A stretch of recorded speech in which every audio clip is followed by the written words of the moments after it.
இந்த ஸ்டவ் 2 மாசமா ரிப்பேரா இருக்கு. அத சரி பண்ண சொன்ன பண்ணல. உன்ன மாசம் சம்பளம் வாங்கி அப்படியே கொண்டு வர சொன்னா புக்ஸ் வாங்கிட்டு வரதே வழக்கமா வச்சிருக்க. இப்ப நான் என்ன பண்ணிட்டேன்? புக்ஸ் தானே வாங்கிட்டு வந்தேன். தங்கச்சிய கலெக்டர் ஆக்கணுங்கிற கனவு. கலெக்டர் ஆகிறதுக்கு இன்னும் நிறைய டைம் இருக்கு. முதல்ல இத வாங்கின கடையிலேயே கொண்டு போய் கொடு. நீங்களாவது சொல்லுங்கண்ணே.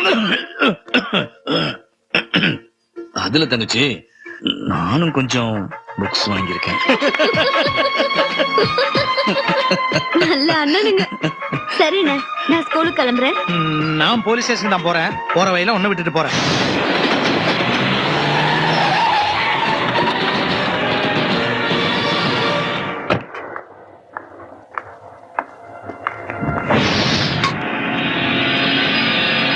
உன் இடம் எப்படி தெரியும் பாக்குறியா? அந்த லேடி டீச்சர் மேல டவுட் நானுங்க. அந்த டவுட் தான் ரூட். என்ன அப்படி பாக்குற? நாச்சியார், நீ அடிச்சுன்னு இருக்கிற ஒயின் ஷாப்புக்கு ஓனர் நாச்சியார்.